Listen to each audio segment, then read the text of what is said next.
आप सभी RAS aspirants को मेरा नमस्कार।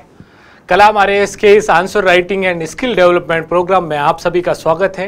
जो लोग इस यूट्यूब चैनल पर नए हैं या अभी पहली बार ये वीडियो देख रहे हैं, उन लोगों को बताना चाह रहा हूँ कि कलाम आरएएस आप सभी के लिए, आरएएस एस्पिरेंट्स के लिए एक टेस्ट सीरीज ला रही है जो 28 मई से स्टार्ट होने वाली है और जिसका पहला टेस्ट फ्री है। उस टेस्ट के लिए, वो टेस्ट जो है उसमें अपीयर होने के लिए आपको करना क्या होगा, टेलीग्राम ग्रुप पे जाना है कलाम आरएएस के, वहाँ पर एक लिंक दी गई है, उस पर आपने आपको रजिस्टर करना है। ठीक है, उसके बाद क्या करना है, उसके बाद टेस्ट का जो सिलेबस है, फर्स्ट टेस्ट का सिलेबस जो है, उस सिलेबस के अनुसार तैयारी करनी है और उसके आधार पर, उसी सिलेबस पे बेस पे आपको डेली वहाँ पर उसी टेलीग्राम ग्रुप पे क्वेश्चंस पोस्ट मिलेंगे और उसमें डेली में 3 क्वेश्चन होंगे, एक 2 नंबर का होगा, एक 5 नंबर का होगा और एक 10 नंबर का। ये वीक के 5 दिन आपको क्वेश्चन पोस्ट होंगे वहाँ पर और उन क्वेश्चंस के आंसर वीकेंड पे हम लोग तैयार करके उस यूट्यूब चैनल पर पोस्ट करेंगे और ये बताएंगे कि कहाँ कहाँ मेजर गलतियाँ करते हैं आप लोग, क्या नहीं करना है और कैसे आंसर लिखना है, क्या कीवर्ड्स उसमें इंक्लूड करने हैं, क्या फॉर्मेटिंग रहेगी आंसर्स की, किस तरह से लिख सकते हैं, 2 अलग तरीके, 4 अलग तरीके, कैसे कैसे लिख सकते हैं। तो वो हम लोग यहाँ पे तैयारी कराएंगे ताकि आपकी तैयारी डेली प्रैक्टिस हो सके और उससे आपकी तैयारी और बेहतर हो सके और आप पूरी तैयारी के साथ टेस्ट सीरीज में अपना टेस्ट दे सकें।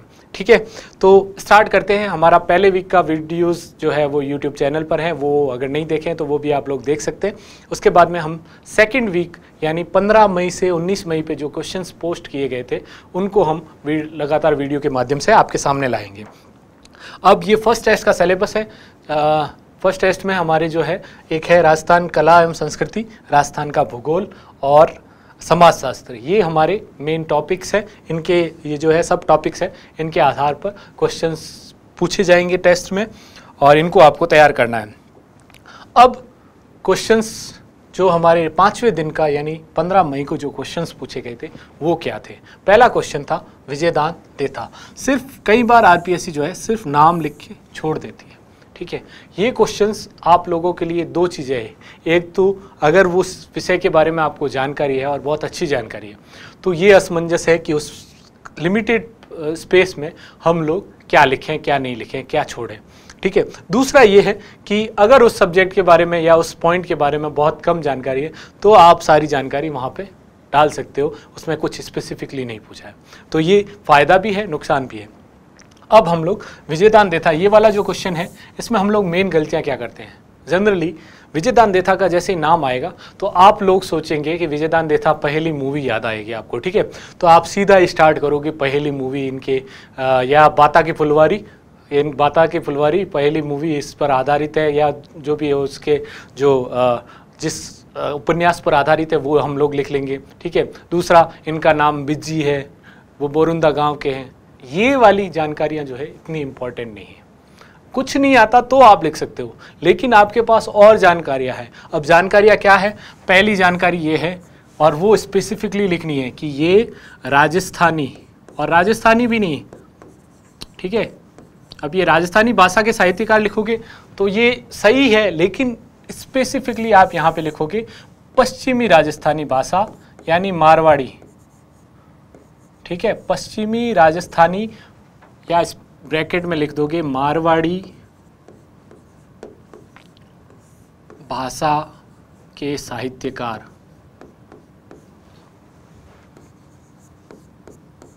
ये आपका पहला पॉइंट होगा। ठीक है, उसके बाद डालोगे कॉमा। अब इनका दूसरा क्या पॉइंट है, देखो ये पहले साहित्यकार है और पहले ऐसे महान व्यक्तित्व है जिनको पहला राजस्थान रत्न पुरस्कार मिला था 2012 में। ये जानकारी आपके आंसर्स को बाकी आंसर्स से अलग करेगी। तो इसमें लिखोगे 2012 में राजस्थान रत्न प्राप्त करने वाले पहले व्यक्ति।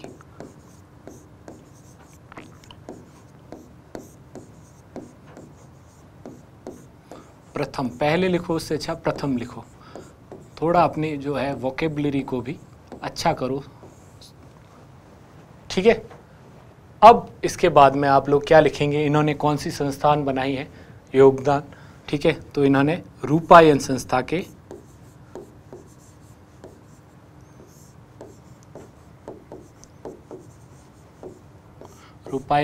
के सह संस्थापक, यहाँ आप कोमल कोठारी का नाम लिखना ज़रूर नहीं है कि उनके साथ स्थापना की, आपको इनके बारे में पूछा है तो आप सिर्फ यही लिख सकते हो, सह संस्थापक। अब आगे और क्या है, तो इनका प्रमुख उपन्यास बाता की फुलवारी, वो ज़रूरी है, यहाँ पे लिखो।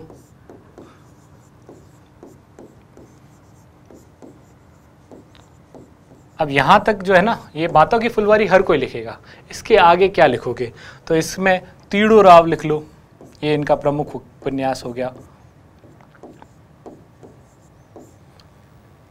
उपन्यास, आदि उपन्यास, और उपन्यास के नाम अगर आपको याद है तो यहाँ पे लिख सकते हो। बाकी एक अगर ये इनमें से कोई भी जानकारी मिसिंग है और आपको सिर्फ ये है कि इनके जो है इनके उपन्यासों पर मूवीज़ बनी है, तो वो फिर आप लिख सकते हो, पहेली, बॉलीवुड की पहेली मूवी इनके उपन्यास पर आधारित है। लेकिन ये 4 लाइनें जैसे आपके पास होती है, 5 लाइनें, 4 या 5 लाइन जो स्पेस रहता है, उस स्पेस में आप ऐसे लिखो, ठीक है।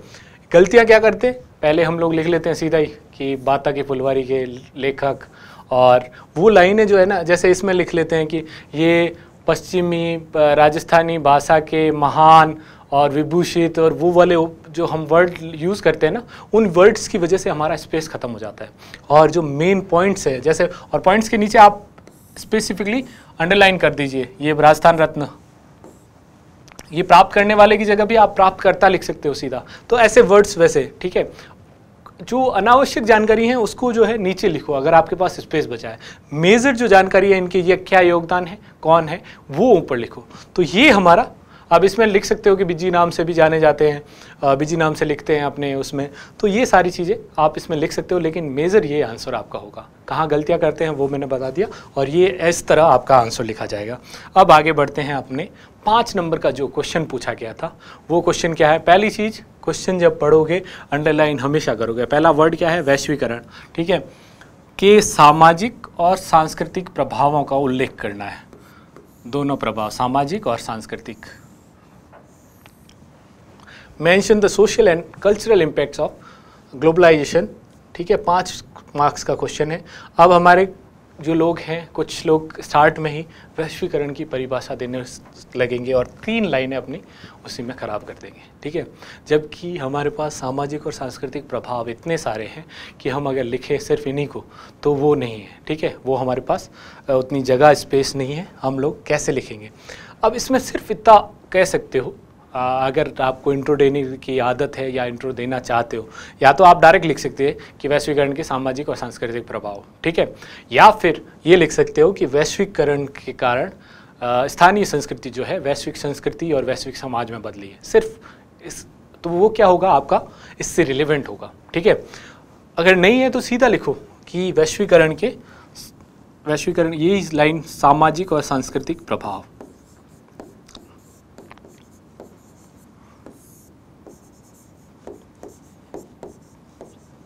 सांस्कृतिक प्रभाव,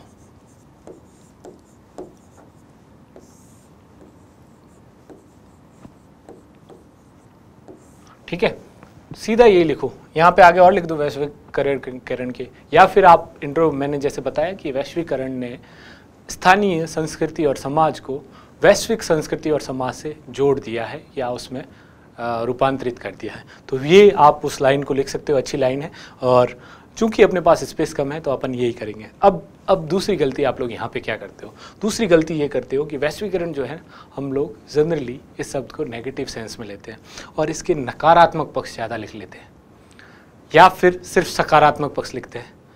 लेकिन यहाँ पे कोई नकारात्मक और सकारात्मक नहीं पूछा है स्पेसिफिकली, तो हमें दोनों लिखने हैं ताकि आपका आंसर जो है बैलेंस्ड रहे। और यहाँ पे आपको चूँकि स्पेस कम है, और अगर हम सामाजिक और सांस्कृतिक प्रभावों को समझाने लग जाएं, बैठने लग जाएं, तो 5 पेज 10 पेज भी कम पड़ेंगे। तो आपके पास स्पेस कम है, तो आपका जो शब्द का चयन होगा वो बहुत इंपॉर्टेंट हो जाएगा। और आंसर राइटिंग स्किल यही है कि आप शब्दों का चयन कैसे करते हैं, ठीक है। और दूसरा स्पेस मैनेजमेंट, जो स्पेस जहाँ पे आपके 7 या 8 लाइन का जो स्पेस है, अपन अगले में इसमें ले लेते हैं। जैसे पूरा ये मान लीजिए आपका वो स्पेस है, ठीक है, आधा पेज का स्पेस है। अब इसमें स्पेस मैनेजमेंट आप लोग कैसे करेंगे? पहली लाइन हमने जो भी है लिख ली। अब उसके बाद में यहाँ पे आप लोग लिखेंगे सामाजिक। कुछ लोग क्या करते हैं कि यहाँ पे लाइन के हिसाब से लिखेंगे कि वैश्वीकरण के सामाजिक प्रभावों में ये। तो वो क्या है कि जनरली ये होता है कि पढ़ने वाला जो है उसको थोड़ा सा अपना जो है एक्स्ट्रा एफर्ट लगाना पड़ता है, और जनरली एग्जामिनर एक्स्ट्रा एफर्ट लगाना पसंद नहीं करता। उसको जितना इजीली आप दिखा पाओगे अपने आंसर्स को, अपने कीवर्ड्स को जितना इजीली समझा पाओगे, वो उतना ही अच्छा नंबर आपको देगा, ठीक है। तो यहाँ पे आप ये कर सकते हो यहाँ पे सकारात्मक,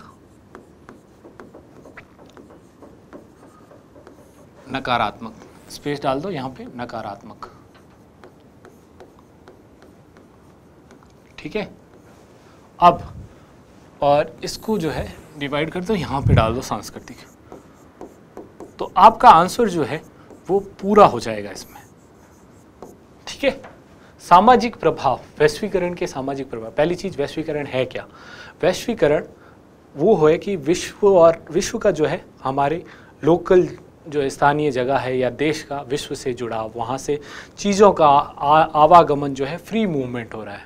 वहाँ से कल्चर भी, वहाँ का कल्चर भी हम लोग अपना रहे हैं। जैसे पिज़्ज़ा बर्गर खा रहे हैं, पिज़्ज़ा बर्गर कहाँ का है? इटली का खान पान है, ठीक है, लेकिन हम लोग खा रहे हैं, हमारे यहाँ ईजिली अवेलेबल है। चाउमीन वगैरह ये जैसे एशियाई देश, दक्षिण एशियाई और चाइना के हैं, ठीक है, मंचूरियन, चाउमीन, तो उनके भोजन पदार्थ हैं। जिन्स कल्चर जो हमारे यहाँ आ चुका है वो वेस्टर्न कल्चर है। तो यही संस्कृति का आदान प्रदान है, सामाजिक आदान प्रदान है, राजनीतिक नीतियों का आदान प्रदान है, आर्थिक आदान प्रदान है। तो यही वैश्वीकरण है, ठीक है। तो वैश्वीकरण मतलब एक देश का या एक राज्य का विश्व की समस्त राज्यों से जुड़ना, ठीक है, और उनकी चीज़ों से आदान प्रदान। अब ये वैश्वीकरण हो गया। अब इसके सामाजिक प्रभाव, सामाजिक प्रभाव में हम क्या लिखते हैं? सामाजिक प्रभाव में यानी समाज पर क्या प्रभाव पड़े हैं उसके। अब वैश्वीकरण के समाज पर क्या क्या प्रभाव पड़े हैं, पॉजिटिव क्या क्या प्रभाव पड़े हैं? पॉजिटिव ये रहे कि पहले जो समाज में भेदभाव और वो था, वो वैश्वीकरण के आने से भेदभाव या ये रूढ़िवादिता जितने भी थे, अंधविश्वास थे, वो धीरे धीरे वैश्वीकरण के आने से उस इफेक्ट कम हुए हैं।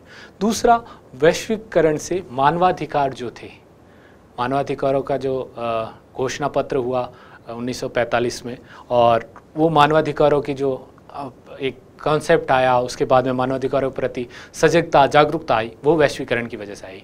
समानता, ये जो स्वतंत्रता, ये मूल्य हमारे फ्रांस की क्रांति से अगर हम माने तो वहाँ से आए। तो ये सारे वैश्वीकरण के प्रभाव हमारे समाज पर। और क्या आया? और आया महिलाओं की स्थिति में जो है उत्थान हुआ है। तो ये टाइप के प्रभाव हमको यहाँ पर लिखने हैं। अब सामाजिक में हम लोग क्या लिखेंगे? तो पहला लिखेंगे कि मानवाधिकारों,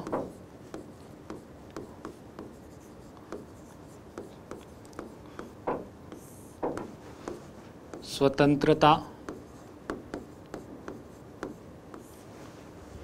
समानता व न्याय के मूल्य को बढ़ावा, ठीक है, समाज में। यहाँ आप लोग लिख सकते हैं समाज में, ठीक है। दूसरा आप लोग क्या लिखेंगे यहाँ पे? महिला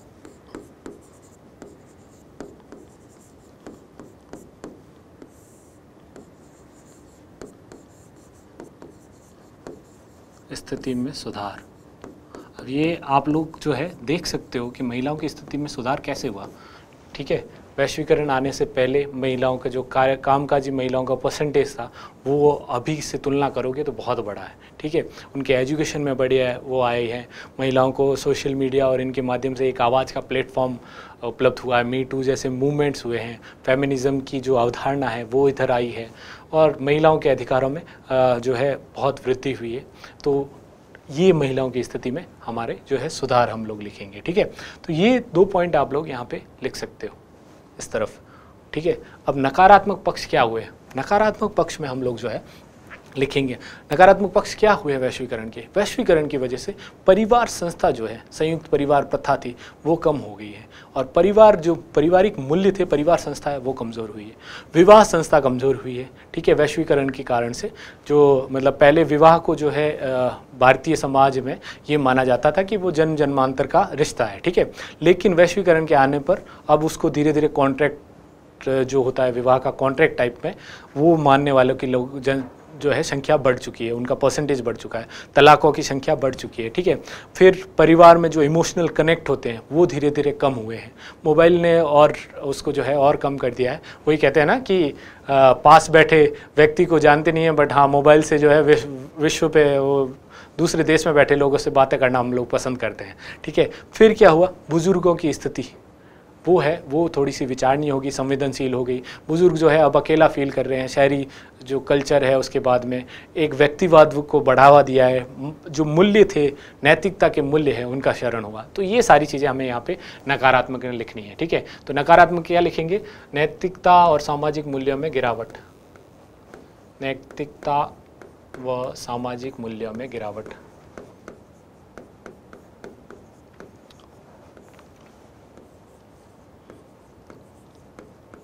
मूल्यों का पतन भी लिख सकते हो, छोटा है बट गिरावट से अच्छा भी है, ठीक है।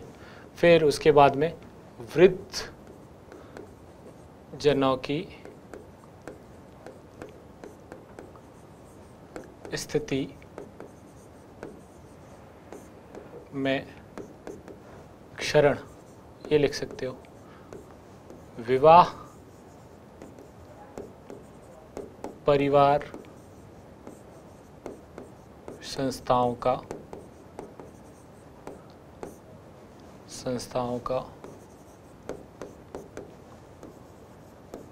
क्षरण, यहाँ पे मूल्य, और ये 3 पॉइंट आपके इसमें आ गए, ठीक है। और भी कोई पॉइंट होगा आप अच्छे से कर सकते हो तो उसमें डाल सकते हो, ठीक है। डिस्कस हमने किया। अब सांस्कृतिक परिवार, संस्कृति क्या है? संस्कृति में क्या क्या आता है? देखो संस्कृति, अब सोचने का तरीका बताता हूँ। सांस्कृतिक परिवर्तन में आप सोचोगे खान पान में क्या बदलाव आए, ठीक है, वेशभूषा में क्या बदलाव हुआ, कैसे हमारी सोच, जो हमारी सोच है, सोचने का तरीका है, उसमें कैसे बदलाव हुआ है, ठीक है। तो ये सारी चीज़ें आप इसमें आप जो है समाज में एक और चीज़ लिखते हो, रूढ़िवादिता और अंधविश्वास में कमी, ठीक है, ये भी लिख सकते हो। रूढ़िवादिता में कमी, ये और आ जाएगा, जगह खाली थी तो इसलिए लिख दिया।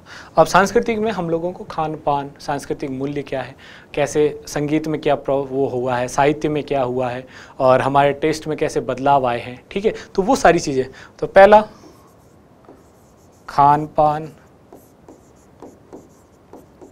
वेशभूषा,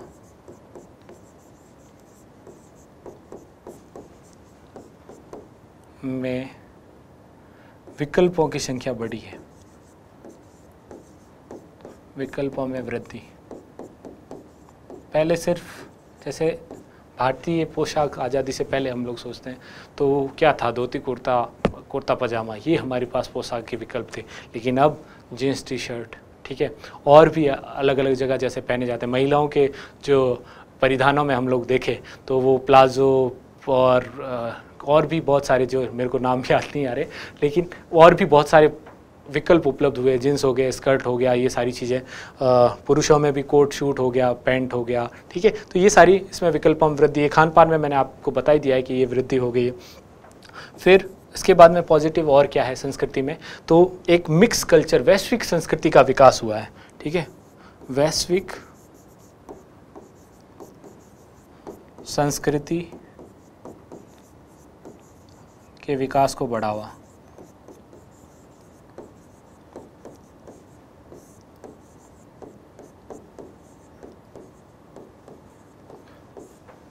और ये मिक्स कल्चर में आप लोग जैसे साहित्य में, संगीत में अब भांगड़ा, पॉप और इस टाइप की जो स्टाइल्स डेवलप हो रहे हैं, ये रैप कल्चर यहाँ पे इंडिया में आया, तो ये सारी जो है वैश्विक संस्कृति टाइप का एक वो लिख सकते हैं। फिर एक और लिख सकते हैं कि इससे सकारात्मक ये पड़ा कि भारतीय संस्कृति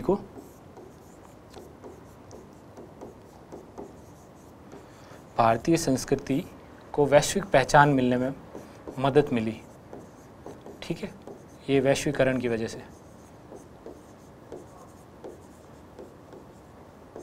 वैश्विक पहचान या वैश्विक बढ़ावा मिला, ठीक है। और ये ऐसे कर देते हैं। लास्ट में एक और चीज़ें लिख सकते हो कि संस्कृति संरक्षण, यूनेस्को जैसे हेरिटेज साइट्स, और उनको उसमें भी बढ़ावा मिला या वो मिला, ठीक है। अब नकारात्मक पक्षों में क्या होगा? नकारात्मक ये हो गया कि भारतीय संस्कृति जो है पाश्चात्य अंधानुकरण बढ़ गया।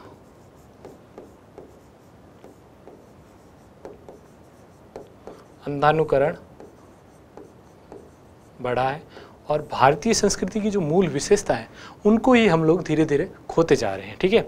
उन मूल्यों को, उन सांस्कृतिक मूल्यों को हम लोग खोते जा रहे हैं।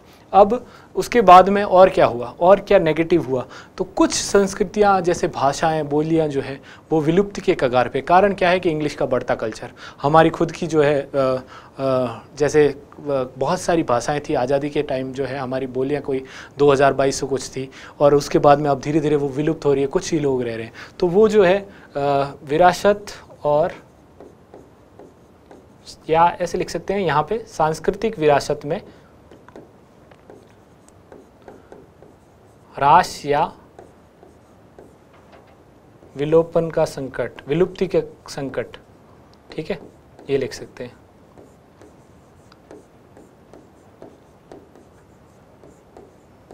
तो इस तरह हमारा जो है आंसर कंप्लीट हो जाएगा। इस टाइप में लिखो। ये ज़रूरी नहीं है कि ये टेबल बनाओ या फिर, लेकिन एक पूरा जो है आप एक पूरा व्यू डालोगे, हॉलिस्टिक आंसर लिखोगे तो वो ऐसे लिखोगे, ठीक है। तो इससे क्या है कि एग्जामिनर के पास कई नंबर काटने की जगह ही ना बचे।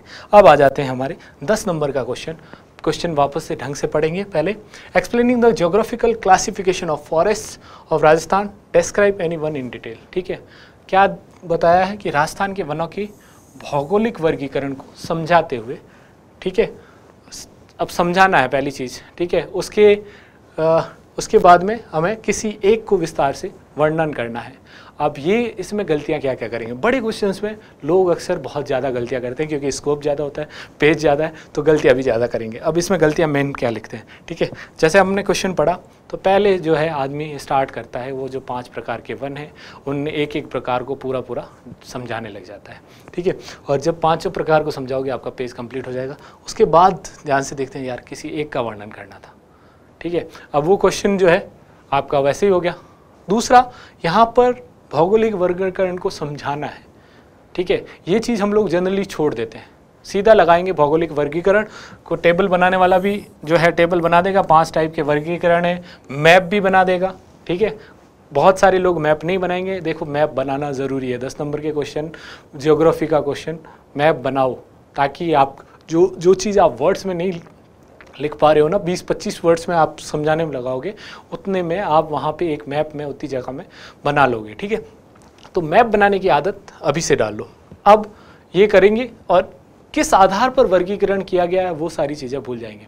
कुछ लोग यहाँ पे जो है अब एक वर्गीकरण देखो, चलो आपको ही बताते हैं कि वर्गीकरण कैसे है।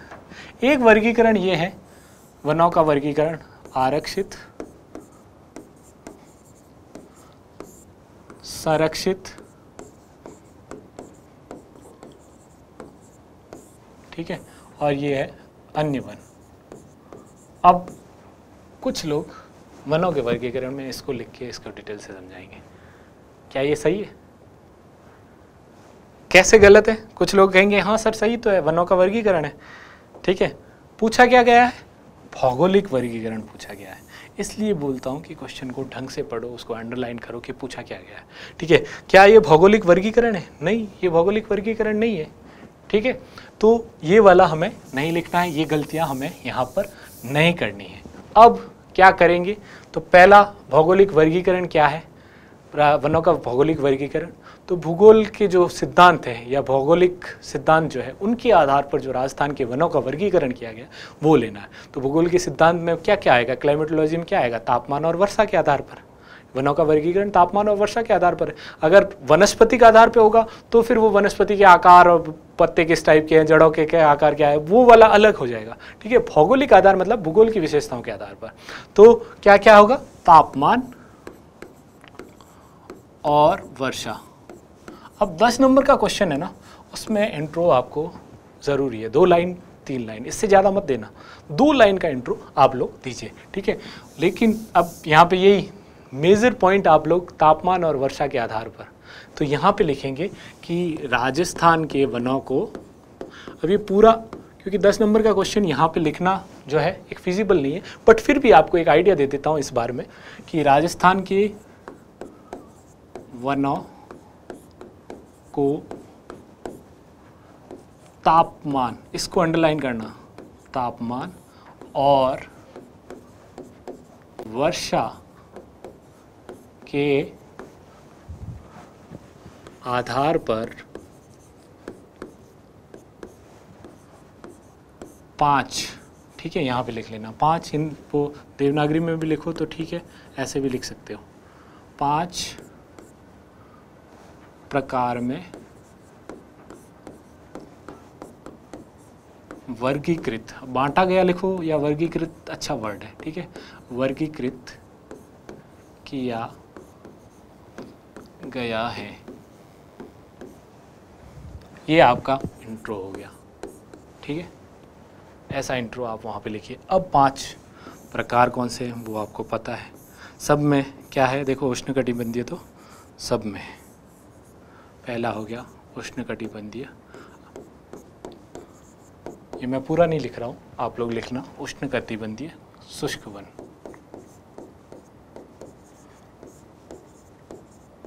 ठीक है, उष्णकटिबंधीय तापमान हो गया, शुष्क जो है वर्षा आधारित हो गया, ठीक है। दूसरा उष्णकटिबंधीय, क्योंकि राजस्थान जो है उष्णकटिबंध में ही आता है, थोड़ा सा हिस्सा छोड़ लो, बाकी सारा उष्णकटिबंधीय कर्क रेखा से ऊपर आता है। उपोष्णकटिबंधीय में है वैसे, लेकिन उष्णकटिबंधीय यहाँ की जलवायु के तापमान के आधार पर हम लोग लेते हैं, ठीक है। ये मत कहना कर्क रेखा से ऊपर है तो इसलिए उपोष्णकटिबंधीय हो गया, उस नहीं, उष्णकटिबंधीय आधार पर, ठीक है। ये भी उष्ण और ये भी उष्ण। अब क्या क्या है, ये है धोकड़ा वन,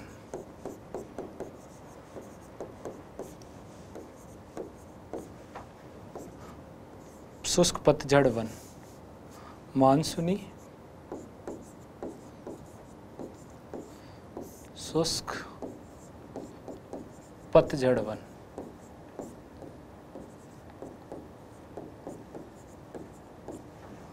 ये क्या है, उष्णकटिबंधीय सागवान वन,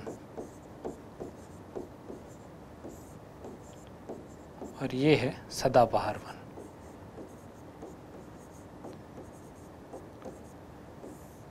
ठीक है, चूंकि आपने ये समझा दिया है कि किन आधार पर बांटा गया है, उसके बाद में यहाँ पर आपको, यहाँ पर सिर्फ ये इतना लिखोगे ना, इसके सामने आपको क्या क्या लिखना है, चीज़ें क्या क्या लिखनी है।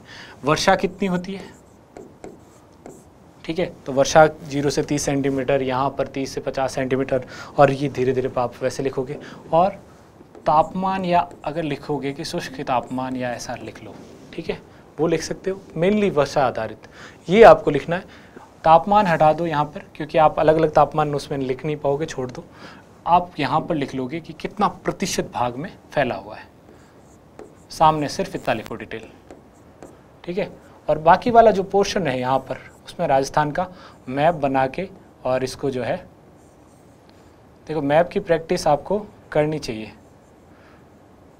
मैप ज़रूरी है, ठीक है। मेरे से अच्छा नहीं बना है, आप प्रैक्टिस कीजिए, बन जाएगा, ठीक है। ये जैसे शुष्क वाला हो गया, ये धोकड़ा वन हो गया, ये जो है यहाँ पर एक सिरोही वाला पार्ट है, ठीक है, यहाँ पे ये हो गया सदाबहार वाला, और ये वाला यहाँ पे ऐसा हो जाएगा, ठीक है।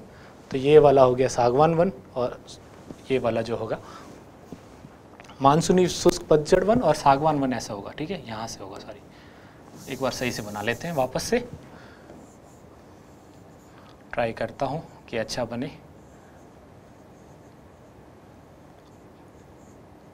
थोड़ा सा बाहर चला गया है, ध्यान रखना, ठीक है, ठीक बना है, कोई नहीं। ये जो है 4 जिलों में शुष्क वन, फिर ये वाला जो है यहाँ पे सिरोही वाला जो है एरिया, ये थोड़ा सा अलग से कर लो, ये हो जाएगा हमारा जो लास्ट में लिखा है सदाबहार वन। फिर ये वाला जो एरिया है ये हो जाएगा हमारा धोकड़ा वन। फिर ये वाला एरिया हो जाएगा जो उदयपुर वाला है, ये सागौन वाला, और ये वाला पतझड़ वन, ठीक है।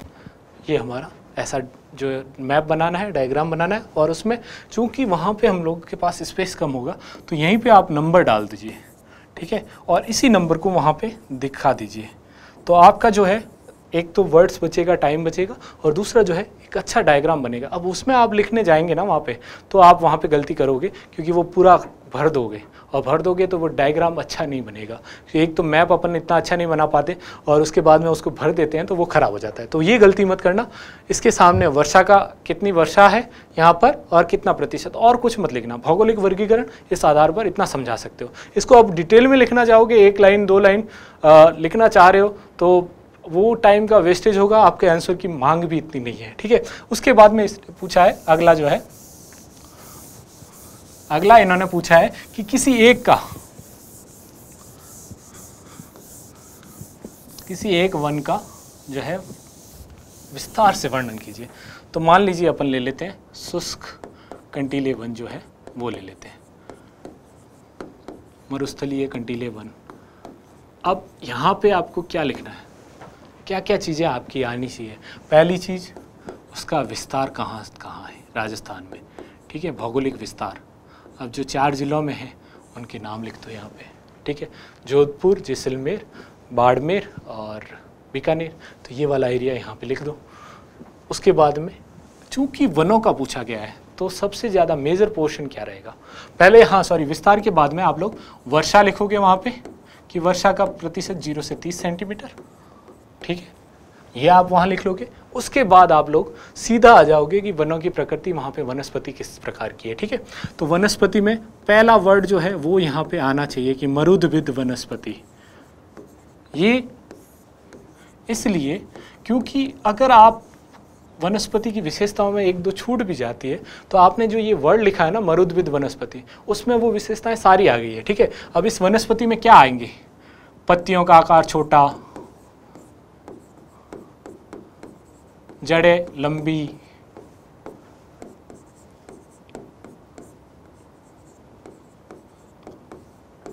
छोटे वृक्ष और झाड़ियां,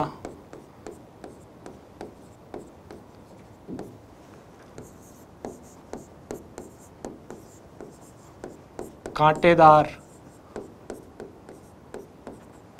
ये उन वनों की लगभग विशेषताएं यहाँ पर आ जाती है। और इसमें वो जो पुष्पन काल जो हम लोग कहते हैं वो छोटा होता है और बीज जल्दी बना देता है, तो ये सारी चीज़ें हम लोग उसमें डाल सकते हैं। तो ये सारी चीज़ें आप थोड़ा सा विस्तार देके यहाँ पे लिखोगे। विस्तार हो गया, कहाँ कहाँ वो फैला हुआ है, वर्षा कितनी है, टेम्परेचर कैसा है, पर वनस्पति किस प्रकार की है, वो सारी चीज़ें इसमें लिखेंगे। उसके बाद में कुछ उदाहरण, पेड़ों के उदाहरण लास्ट में। ठीक है, किस प्रकार के पेड़, जैसे मान लो खेजड़ी हो गया, खेजड़ी, बबूल, कैर,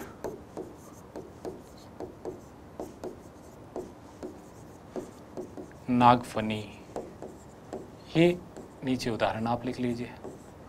और इसके साथ में अगर आप मैप बनाना चाहे तो इस पर ठीक है, नहीं तो ऊपर आपने बनाया ये, तो ये आपका आंसर पूरा यहाँ पे हो जाएगा। ठीक है, तो ये आपको ध्यान रखना है। और साथ साथ में अगर वन में लिख रहे हो तो साथ में एक चीज़ और लिख सकते हो, यहाँ की जो वन्यजीव टाइप का कुछ स्पेसिफिक वन्यजीव, मरु लोमड़ी टाइप, और जो है ऊँट का वैसे वन्यजीव में नहीं है, बट हाँ ये उसमें लिख सकते हो, आप जीवों के बारे में भी लिख सकते हो। ठीक है, तो ये हमें यहाँ पे लिखना है। इसके अलावा अगर स्पेस है, ज़्यादा लिखना है, तो फिर उसमें और चीज़ें आप लोग इसमें इसी को विस्तार करके और क्या क्या विशेषताएं हैं, ठीक है, पानी वाष्पोत्सर्जन कम होगा और ये सब चीज़ें इसमें लिख सकते हो, लेकिन ज़रूरत नहीं है। ऊपर वाले में आप एक एक लाइन बढ़ा सकते हो, अगर आप छोटा लिखते हो और स्पेस कम हो रहा है, तो ये सारी चीज़ें आपको इस तरह ये आंसर फ्रेम करना है, और जो गलतियाँ मैंने बताई हैं वो नहीं करनी है। ठीक है, अगले वीडियो में मिलते हैं अगले दिन के डिस्कशन के साथ। Thank you very much.